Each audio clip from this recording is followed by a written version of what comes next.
Ngasisu mahausa-gumna mayamgidamakta nungairaba phungawari ama puduna lakjari.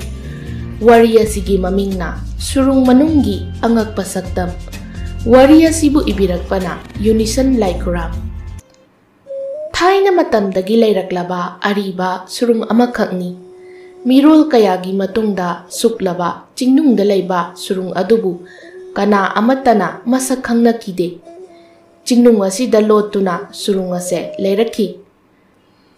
Surung manung asida thaudok kaya ama thokre adubu madusingdo chahi lising kaya marumgi mamang oikibana kana amatana khangnadre.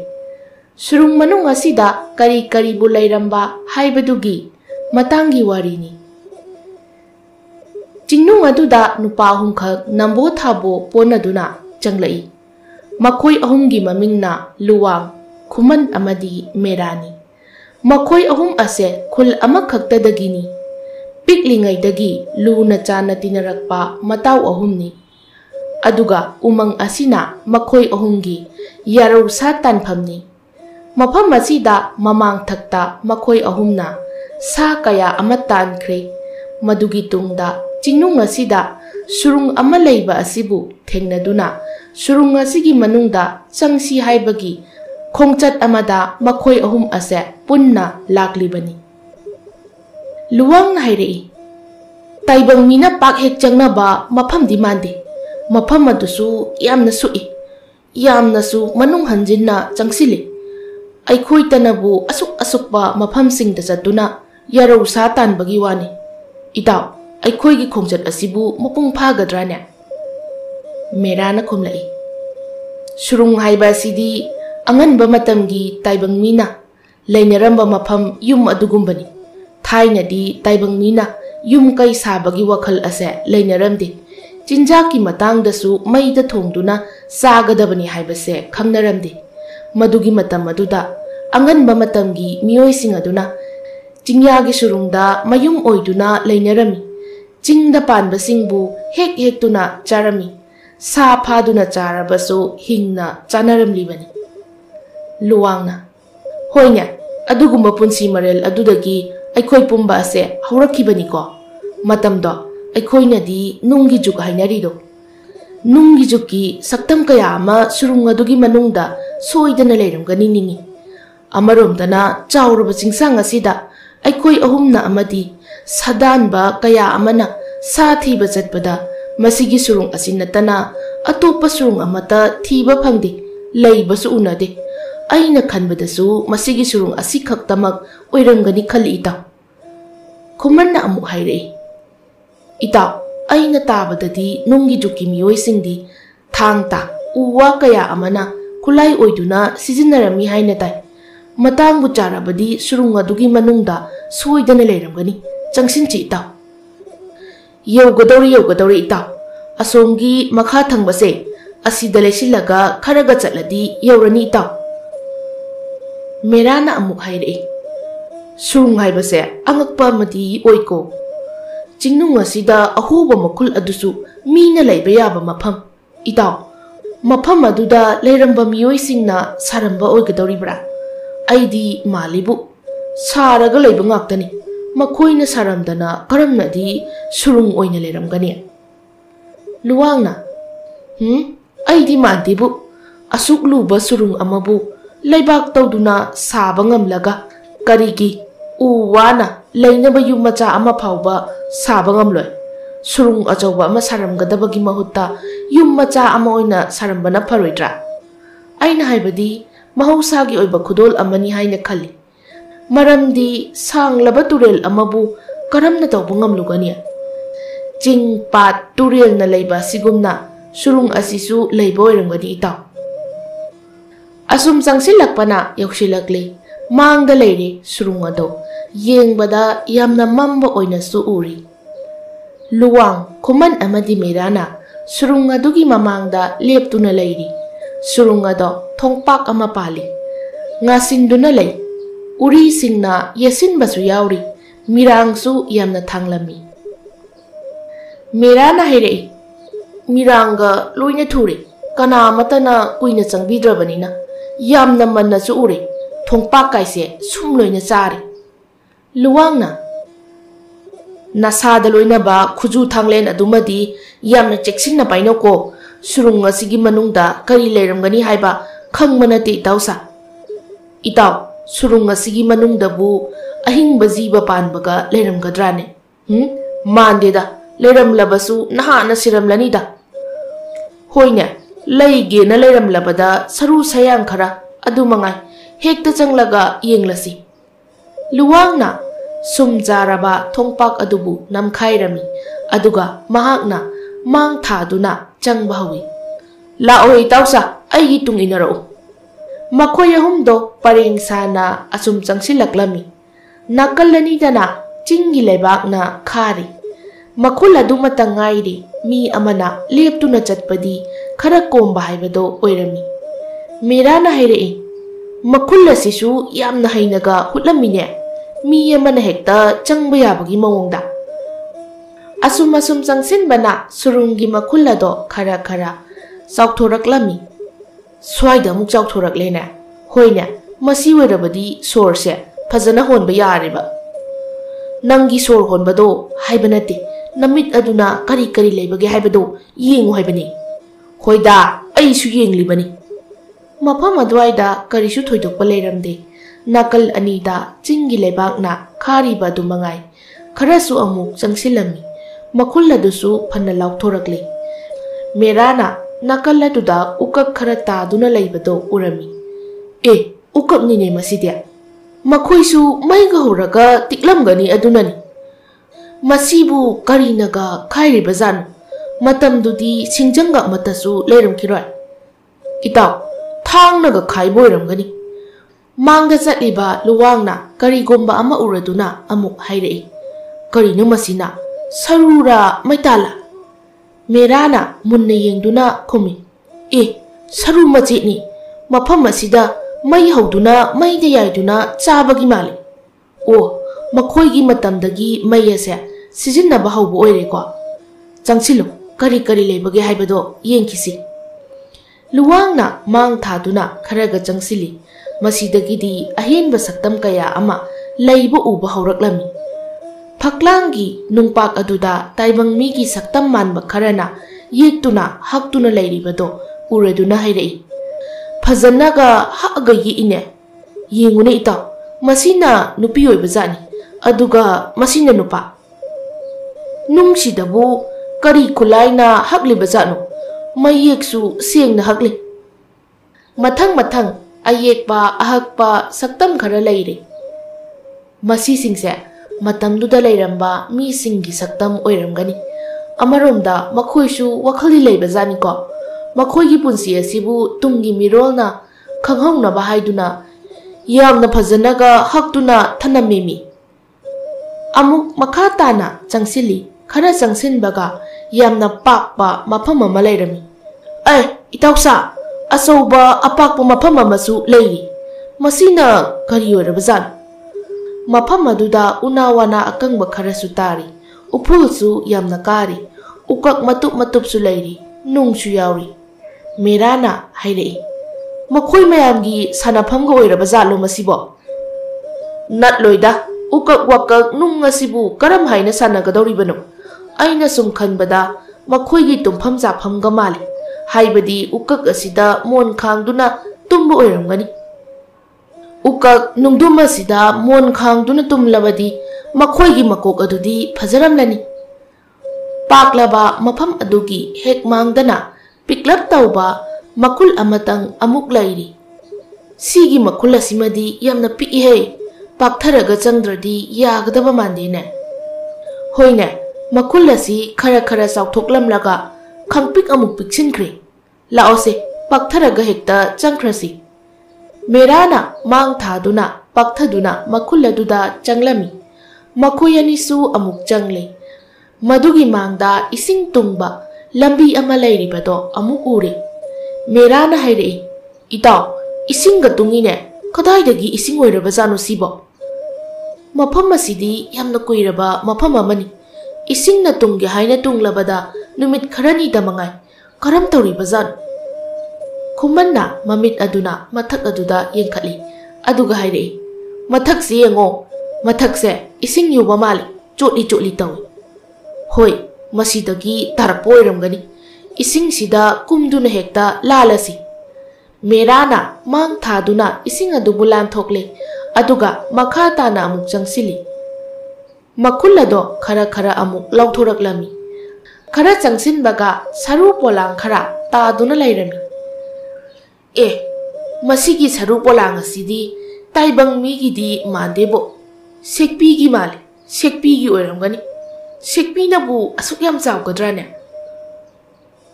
kanana khangno male haibagi wani hoida oijaramnan mafam adudagi khongkap khara kansin baga manam yamna namthiba amanam laklami merana manatono mensinduna haire manam sidia apum masagi manam name kari apum baga leirezanu adubudi matam kuirabanina siraduna manam chilibani itausa nanatono mensino manam mase mata amani makhoi ahumak manaton singdo mensinaduna amuk changsili merana haire fare si oirabadi wakhal ge hektaidana phabana te taw asida lairibasibu karino makhul ni kaino makhul ni haibabudi khange aduda makhul asigi manungda yanduna lairibasi asibu karino merana changsinduna yengi aduga haire sidi mi makoknina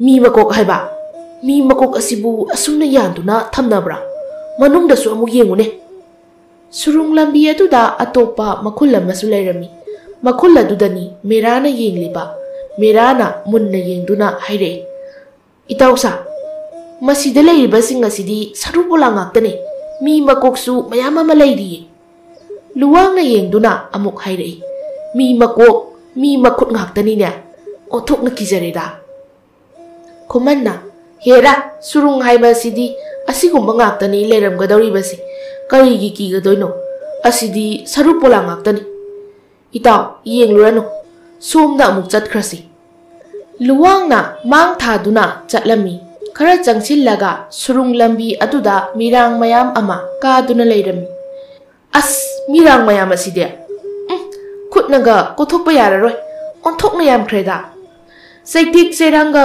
tabri yengune itaw kadaidagi chaitikno masidabo tade ude luwangna yarese khutchina dum kothokhlasi nakhoyani su yauksilo surung makhul mamai aduma mirangna thana kaduna leirambado makhoi ahumna khajik loina lauthokpana loirami aduga amuk hairei khudang dum sideida tawriba thabakse itaw yengune asidagi se makhoi ahum mamang aduda punna yengi sara sibo nateda sawunni sagi mahun mapak oinaga hekta thetlaga thamliba jani ne kayada sawrino yengune mafam aduda sawun sing khara thetuna leiri aduga makhadana mapak oina taduna leiri merana ama khunduna hairei makhoina setnarambagi oiba jani masina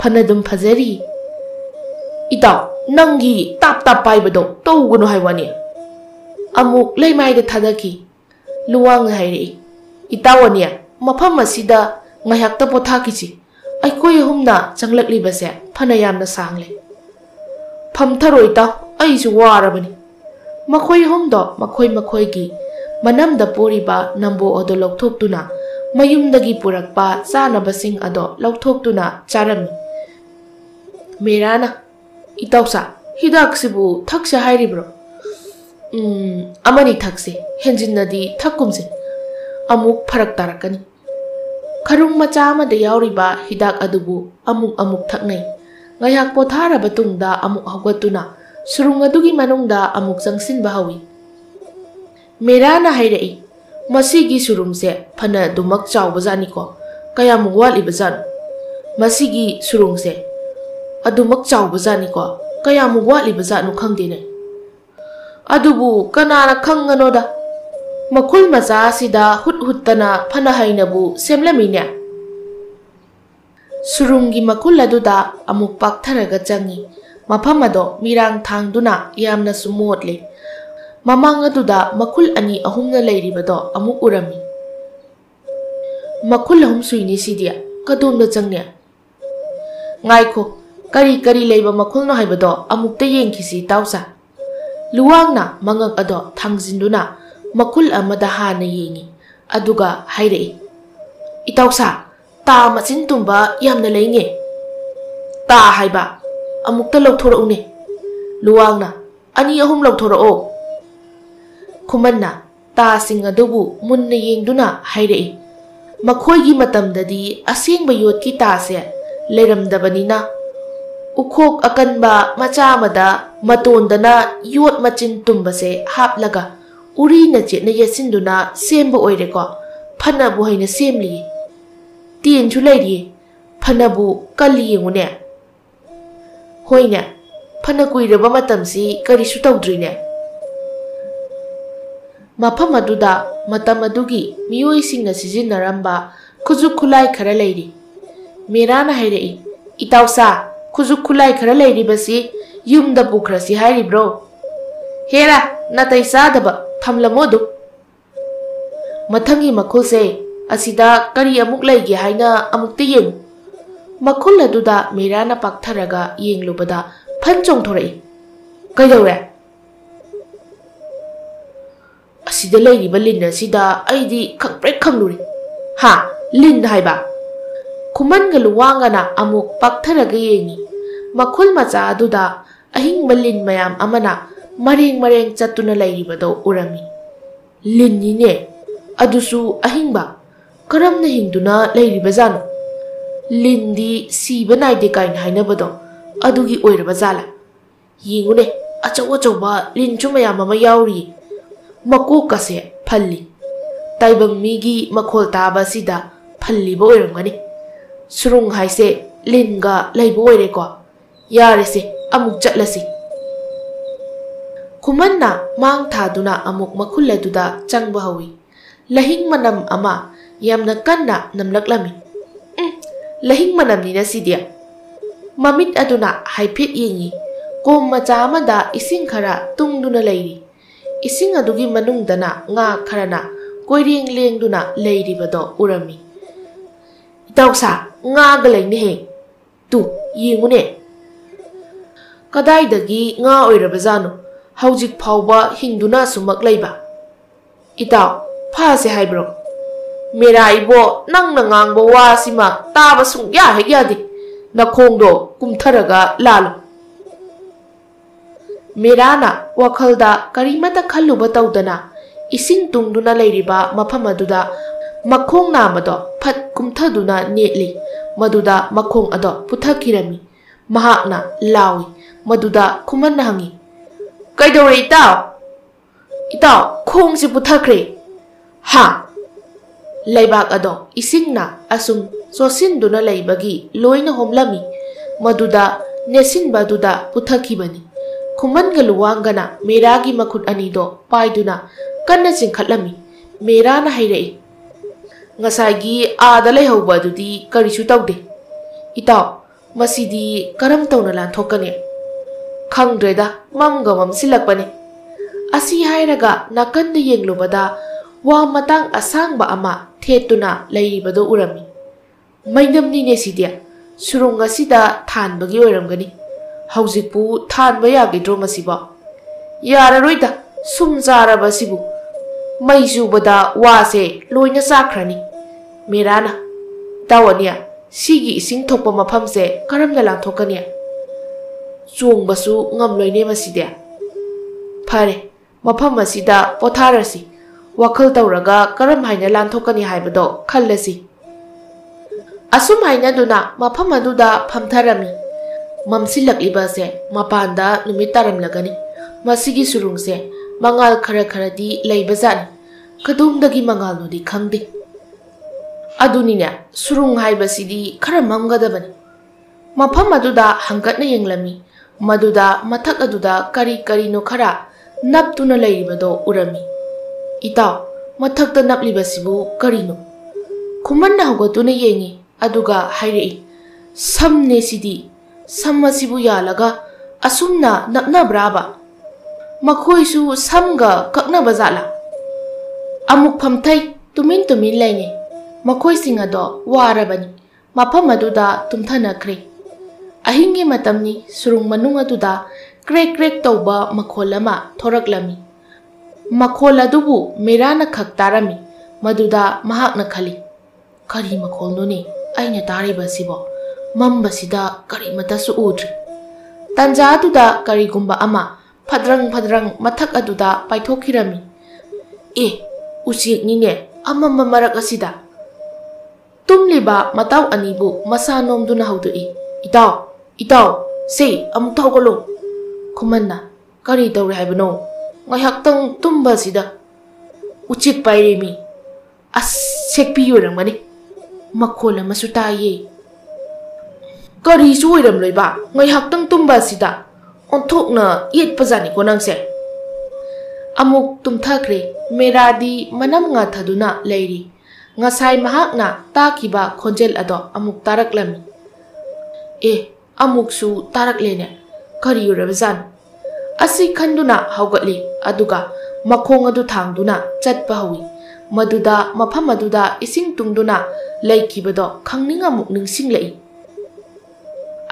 ising tungduna leikibani ko aidi kawbu kawre haifet maduna yengluba matamda ising amata leiba thengnaramdi leitene ising tungkhibado kamai tawrizan tasengna mafam aduda ising tungduna leikibado leiramdre maduda tumliba matau anibu haudoi khumanna haugatuna hairei kari tawre haibano itaw nangna yetpase yedidako itaw masida ising tungduna leihawado leiramdre ha khumanna amuk yengi hoine leiramdrene kamai tawrizan mera khumanna madi luwang makhoi ahumdo ising aduna leiramdabada angakpa oirami but ka leira jala sibo khangde krek ka tawba makhol ka yamna tai aidi surung manungdabu but leiramgadrane leiramoida pharese ising leitrakan sida mafam ase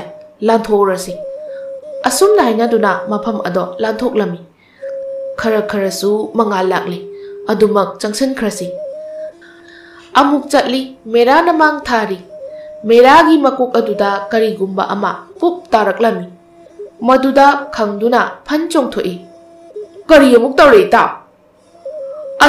ai koksida kari no ma tarakre amuk te yengune ta luwang na yengduna haire u kakphai ni da sidi mathakta amuk yengkhali u kakphai mayam amana mathak aduda nap tuna leiribado urami u kakphai singa sidi yami he itaw mafam si thu nam talan thosi u kakphai aduna mathaktagi pup tarakli makhoi ahum mafam ado lan thorakli kadai dagi leramli bano khangdine makhoi di asigumba mafam da su legan ban amuk changsili tuminna surung makullado khara lauthorakli kona thangda surung adugi aroiba pangkhai haibado leiramki yamna chawba pakpa mafam ama leirami sawi he mafam side kai no su mayam ama le mafam sina aroiba oiba jani kari no leiri singse amukta yengsi mafam aduda makhoina sungu udriba posak kaya ama leirami merana leibak makhadagi mathakta kari gumba ama sum yengkhalai maduda migi saktam manba ama chap yungna leptuna leiramlibadu ubada khangprek khangje murti ni ne sidia onthokna wangna sakreda mafam aduda migi nupa nupigi asaba mitam kharasu leirami luwang na hairei makhoigi matam aduda su makhut masa haiba miyoi singse adumak leiba horamna bazani ko amuk atopada yengi mitam sing adugi maningda upu macha kharana pareng sana leiri upu adubu luwangna ama phaktuna yengi phiga yawine tinna loina chiklaba phini adubu puthorai makhoigi matamdagi su phiga sijinnaba horamlaba oireko mathang phaktuna yenglubada karisu yawramdre merana upu ama amuk phaktuna yengi upu adugi manungda mi makok saru polang mayam amana ꯄꯤꯛ ꯊꯟꯅ ꯌꯥꯎꯗꯨꯅ ꯂꯩꯔꯤꯕꯗꯣ ꯎꯔꯝꯃꯤ꯫ ꯁꯔꯨ ꯁꯌꯥꯡ ꯉꯥꯛꯇ, ꯃꯈꯣꯏꯒꯤ ꯁꯨꯔꯨꯡ ꯍꯥꯏꯁꯦ ꯑꯁꯤꯒꯨꯝꯕ ꯉꯥꯛꯇ ꯑꯣꯏꯅ ꯂꯩꯅꯔꯕ ꯃꯥꯜꯂꯤ꯫ ꯄꯥꯛꯂꯕ ꯃꯐꯝ ꯑꯗꯨꯒꯤ ꯃꯌꯥꯏꯗꯅ ꯑꯄꯥꯛꯄ ꯅꯨꯡꯄꯥꯛ ꯑꯃ ꯊꯝꯃꯤ, ꯃꯊꯛ ꯑꯗꯨꯗꯤ ꯂꯣꯏꯅ ꯎꯐꯨꯜ ꯀꯥꯔꯦ꯫ ꯅꯨꯡ ꯑꯄꯥꯛꯄ ꯑꯁꯤꯅ ꯀꯔꯤꯒꯤ ꯑꯣꯏꯔꯕꯖꯥꯠꯅꯣ? ꯈꯨꯃꯟꯅ ꯑꯀꯣꯏꯕꯗ ꯂꯩꯔꯤꯕꯁꯤꯡ ꯑꯗꯨꯕꯨ ꯃꯨꯟꯅ ꯌꯦꯡꯗꯨꯅ ꯈꯨꯝꯂꯛꯏ꯫ ꯃꯤꯇꯝ ꯀꯌꯥ ꯂꯩꯔꯤꯕ ꯐꯛꯂꯥꯡꯗꯁꯨ ꯌꯦꯛ ꯈꯣꯠꯄꯒꯤ ꯁꯛꯇꯝ ꯀꯌꯥ ꯑꯃ ꯂꯩꯔꯤ꯫ ꯅꯥꯀꯜꯗꯅ ꯃꯈꯣꯏꯅ ꯁꯤꯖꯤꯟꯅꯔꯝꯕꯒꯤ ꯈꯨꯠꯁꯨ ꯈꯨꯠꯂꯥꯏ, ꯑꯗꯨꯒ ꯃꯈꯥꯗꯅ ꯎꯐꯨꯜ ꯂꯩꯁꯧ ꯆꯥꯔꯕ ꯃꯐꯝꯁꯨ ꯌꯥꯝꯅ ꯂꯩꯔꯤ꯫ ꯑꯗꯨꯒ ꯅꯨꯡꯄꯥꯛ ꯑꯄꯥꯛꯄ ꯑꯁꯤꯅ ꯑꯃꯨꯛ ꯃꯤꯔꯥꯡꯁꯨ ꯐꯅ ꯊꯨꯔꯤ꯫ ꯃꯐꯝꯁꯦ ꯑꯩꯅ ꯁꯨꯝ ꯈꯟꯕꯗ ꯃꯈꯣꯏ ꯃꯌꯥꯝꯒꯤ ꯃꯀꯣꯛ ꯑꯗꯨꯒꯤ ꯂꯩꯐꯝ ꯑꯣꯏꯔꯝꯒꯗꯕ ꯃꯥꯜꯂꯤ꯫ ꯃꯦꯔꯥꯅ: ꯅꯠꯂꯣꯏꯗ, ꯃꯔꯣꯜ ꯐꯥꯎꯕ ꯐꯖꯅ ꯊꯣꯛꯇ꯭ꯔꯤꯕ ꯃꯈꯣꯏꯅ ꯀꯔꯝꯅ ꯅꯤꯡꯊꯧꯅꯣ? ꯇꯥꯟꯖꯥꯗꯨꯗ ꯀꯔꯤꯒꯨꯝꯕ ꯑꯃ ꯄ꯭ꯔꯦꯛ ꯇꯦꯛꯇꯨꯅ ꯂꯩꯃꯥꯏꯗ ꯈꯪꯇꯥ ꯇꯥꯈꯤꯔꯝꯃꯤ, ꯃꯗꯨꯗ ꯃꯈꯣꯏ ꯑꯍꯨꯝꯃꯛ ꯈꯪꯄ꯭ꯔꯦꯛ ꯈꯪꯏ꯫ ꯀꯔꯤꯅꯣ ꯍꯧꯖꯤꯛꯀꯤ ꯑꯗꯨꯗꯤ? ꯂꯨꯋꯥꯡꯅ ꯌꯦꯡꯗꯨꯅ: ꯃꯤꯇꯝꯁꯤꯅꯤ, ꯃꯄꯥ ꯆꯥꯅ ꯍꯦꯛ ꯇꯦꯛꯂꯛꯏꯗ꯫ ꯑꯃꯔꯣꯝꯗ ꯅꯨꯡꯒꯤ ꯆꯨꯀꯤ ꯃꯤꯑꯣꯏꯁꯤꯡ ꯑꯗꯨꯅ ꯁꯅꯥ ꯂꯨꯄꯥ ꯀꯌꯥ ꯑꯃꯁꯨ ꯃꯐꯝ ꯑꯁꯤꯗ ꯂꯩꯔꯣꯜ ꯇꯧꯗꯨꯅ ꯐꯨꯝꯂꯝꯈꯤ, ꯑꯗꯨꯕꯨ ꯃꯈꯣꯏ ꯑꯍꯨꯝꯅꯗꯤ ꯂꯥꯏꯅ ꯈꯪꯕ ꯉꯝꯗ꯭ꯔꯦ ꯃꯇꯝꯗꯨꯗ ꯂꯩꯔꯝꯕ ꯃꯃꯜ ꯇꯥꯡꯕ ꯄꯣꯠꯁꯛꯁꯤꯡ ꯑꯗꯨꯕꯨ ꯃꯈꯣꯏꯒꯤ ꯄꯨꯟꯁꯤꯅ ꯂꯣꯏꯔꯝꯗꯥꯏꯗ ꯃꯐꯝ ꯆꯥꯅ ꯆꯥꯅ ꯊꯝꯂꯝꯈꯤꯕꯅꯤ꯫ ꯃꯈꯣꯏ ꯑꯍꯨꯝ ꯉꯥꯏꯍꯥꯛ ꯃꯐꯝ ꯑꯗꯨꯒꯤ ꯁꯛꯇꯝꯕꯨ ꯃꯨꯟꯅ ꯌꯦꯡꯉꯤ꯫ ꯃꯦꯔꯥꯅ ꯍꯥꯏꯔꯛꯏ: ꯑꯔꯤꯕ ꯁꯨꯔꯨꯡ ꯀꯥꯏꯅ ꯍꯥꯏꯕꯗꯨꯗ ꯁꯅꯥ ꯂꯨꯄꯥꯒ ꯌꯥꯝꯅ ꯂꯩꯔꯝꯒꯗꯕꯣꯏ ꯅꯤꯡꯂꯨꯔꯦ, ꯑꯗꯨꯒꯗꯤ ꯀꯔꯤꯁꯨ ꯂꯩꯔꯝꯗꯦ꯫ ꯑꯣꯏꯕ ꯌꯥꯒꯗꯕ ꯑꯃꯠꯇ ꯅꯠꯇꯦ, ꯃꯁꯤꯕꯨ ꯁꯨꯔꯨꯡꯅꯦꯌꯦ꯫ ꯋꯥꯗꯨꯉꯥꯏ ꯉꯥꯏꯍꯥꯛꯇ ꯑꯗꯨꯝ ꯐꯝꯗꯣꯛꯈꯤꯒꯦ꯫ ꯑꯁꯤ ꯍꯥꯏꯔꯒ ꯎꯅ ꯁꯦꯝꯕ ꯎꯄꯨ ꯑꯃꯒꯤ ꯃꯊꯛꯇ ꯗꯛ ꯐꯝꯊꯔꯝꯃꯤ, ꯃꯗꯨꯗ ꯎꯄꯥꯛ ꯑꯗꯣ ꯁꯨꯝ ꯆꯥꯕ ꯑꯣꯏꯕꯅ ꯄ꯭ꯔꯦꯛ ꯇꯦꯛꯈꯤꯔꯝꯃꯤ꯫ ꯃꯦꯔꯥꯅ: ꯑꯌꯣꯏꯃ, ꯅꯤꯡꯒꯣꯡꯒ ꯂꯣꯏꯅ ꯇꯠꯂꯤ꯫ ꯑꯃꯨꯛ ꯀꯩꯗꯧꯔꯦ? ꯂꯨꯋꯥꯡꯅ ꯆꯪꯁꯤꯟꯗꯨꯅ ꯌꯦꯡꯉꯤ꯫ ꯎꯄꯨ ꯑꯗꯨꯒꯤ ꯃꯅꯨꯡꯗ ꯀꯣꯠꯂꯤꯡ ꯀꯥꯔꯕ ꯁꯅꯥ ꯂꯨꯄꯥꯁꯤꯡ ꯌꯥꯎꯗꯨꯅ ꯂꯩꯔꯤꯕ ꯑꯗꯨ ꯎꯔꯝꯃꯤ꯫ ꯏꯇꯥꯎ, ꯁꯅꯥ ꯂꯨꯄꯥꯅꯤꯅꯦ꯫ ꯍꯥ? ꯁꯅꯥ ꯂꯨꯄꯥ ꯍꯥꯏꯕ ꯀꯗꯥꯏ? ꯅꯪꯅ ꯐꯝꯖꯤꯜꯂꯤꯕꯗꯣ? ꯃꯦꯔꯥꯅ ꯃꯃꯤꯠ ꯑꯗꯣ ꯄꯥꯛꯊꯗꯨꯅ ꯌꯦꯡꯉꯤ, ꯑꯗꯨꯒ ꯍꯣꯏꯅꯦ ꯏꯇꯥꯎ, ꯁꯦ ꯑꯩꯕꯨ ꯑꯃꯨꯛꯇ ꯆꯤꯡꯈꯠꯂꯨ꯫ ꯂꯨꯋꯥꯡꯅ ꯆꯤꯡꯈꯠꯂꯤ꯫ ꯈꯨꯃꯟꯅ ꯑꯃꯨꯛ ꯍꯥꯏꯔꯛꯏ: ꯁꯅꯥ ꯂꯨꯄꯥ ꯌꯥꯎꯕ ꯎꯄꯨ ꯑꯣꯏꯕꯖꯥꯠꯅꯤ ꯃꯁꯤ꯫ ꯅꯨꯡꯉꯥꯏꯔꯦꯗ, ꯃꯅꯨꯡ ꯑꯁꯤꯗ ꯋꯥꯔꯦꯡꯈꯩ ꯆꯪꯂꯛꯂꯒ ꯀꯔꯤꯁꯨ ꯂꯩꯇꯦ ꯍꯥꯏꯗꯨꯅ ꯊꯋꯥꯏ ꯋꯥꯔꯝꯂꯕꯅꯦ ꯑꯩꯗꯤ꯫ ꯏꯇꯥꯎ, ꯃꯁꯤꯗꯤ ꯄꯨꯈ꯭ꯔꯁꯤ ꯍꯩ, ꯀꯣꯜꯍꯤꯡ ꯀꯥꯔꯤꯕꯁꯤꯡ ꯑꯁꯤꯅ ꯌꯨꯝꯗ ꯁꯦꯡꯗꯣꯛꯂꯨꯔꯁꯤ꯫ ꯑꯁꯨꯝꯅ ꯍꯥꯏꯅꯗꯨꯅ ꯃꯈꯣꯏ ꯑꯍꯨꯝꯅ ꯎꯄꯨ ꯑꯗꯨꯗ ꯌꯥꯎꯔꯤꯕ ꯁꯅꯥ ꯂꯨꯄꯥꯁꯤꯡ ꯑꯗꯨꯕు ꯂꯣꯏꯅ ꯈꯣꯝꯖꯤꯟꯗꯨꯅ ꯅꯝꯕꯣ ꯃꯅꯨꯡꯗ ꯍꯥꯞꯆꯤꯜꯂꯝꯃꯤ꯫ ꯈꯨꯃꯟꯅ: ꯏꯇꯥꯎꯁꯥ, ꯃꯐꯝ ꯑꯁꯤꯅ ꯂꯣꯏꯔꯕꯅꯤꯅ ꯑꯩꯈꯣꯏ ꯑꯍꯨꯝ ꯑꯃꯨꯛ ꯊꯣꯛꯈ꯭ꯔꯁꯤ꯫ ꯊꯣꯛꯈ꯭ꯔꯁꯤ, ꯃꯗꯨꯅ ꯐꯔꯅꯤ ꯏꯇꯥꯎ꯫ ꯃꯦꯔꯥꯅ: ꯀꯔꯤꯁꯨ ꯂꯩꯕ ꯁꯨꯔꯨꯡ ꯅꯠꯇꯦ ꯃꯁꯤ, ꯃꯃꯤꯡꯇꯒꯤ ꯁꯨꯔꯨꯡ ꯍꯥꯏꯕꯗꯨꯅꯤ꯫ ꯃꯁꯤꯗ ꯂꯩꯔꯝꯕ ꯃꯤꯑꯣꯏꯁꯤꯡꯗꯣ ꯄꯨꯔꯥ ꯂꯋꯥꯏꯒꯤ ꯃꯤ ꯉꯥꯛꯇꯅꯤ, ꯑꯩꯈꯣꯏꯕꯨ ꯑꯣꯏꯅ ꯋꯥꯍꯜꯂꯦ꯫ ꯃꯄꯥꯜꯗꯒꯤ ꯌꯦꯡꯂꯛꯄꯗꯗꯤ ꯀꯌꯥ ꯃꯑꯣꯡ ꯃꯥꯜꯂꯦ, ꯑꯗꯨꯒ ꯃꯅꯨꯡꯗꯅ ꯊꯨꯠ ꯂꯥꯎꯔꯒ ꯂꯩꯔꯝꯃꯤ꯫ ꯏꯇꯥꯎ, ꯃꯄꯥꯜ ꯌꯧꯅꯕ ꯑꯗꯨꯃꯛ ꯊꯣꯛꯈ꯭ꯔꯣ꯫ ꯑꯁꯨꯝꯅ ꯃꯈꯣꯏ ꯑꯍꯨꯝ ꯑꯗꯣ ꯁꯨꯔꯨꯡ ꯑꯗꯨꯗꯒꯤ ꯊꯣꯛꯂꯛꯂꯝꯃꯤ꯫ ꯃꯊꯪꯒꯤ ꯅꯨꯃꯤꯠꯇ ꯃꯄꯥꯜꯗ ꯌꯧꯔꯛꯂꯝꯃꯤ꯫ ꯃꯄꯥꯜ ꯑꯗꯨ ꯌꯧꯔꯕꯗ ꯃꯈꯣꯏꯁꯤꯡ ꯑꯗꯨꯅ ꯍꯥꯏꯅꯩ: ꯁꯤ ꯑꯣꯏꯔꯕꯗꯤ ꯐꯔꯦꯗꯅ, ꯁꯣꯔ ꯀꯥꯏꯁꯦ ꯐꯖꯅ ꯍꯣꯟꯕ ꯌꯥꯔꯤꯕ꯫ ꯁꯣꯔ ꯀꯥꯏꯗꯣ ꯅꯌꯨꯝꯗ ꯑꯣꯏꯅ ꯐꯖꯅ ꯍꯣꯜꯂꯨ, ꯌꯨꯝ ꯇꯝꯅ ꯆꯨꯝꯗ꯭ꯔꯤꯡ ꯆꯠꯈ꯭ꯔꯁꯤ꯫ ꯑꯁꯨꯝꯅ ꯃꯈꯣꯏ ꯑꯍꯨꯝ ꯑꯗꯣ ꯃꯌꯨꯝ ꯇꯝꯅ ꯆꯠꯅꯈꯤꯔꯝꯃꯤ꯫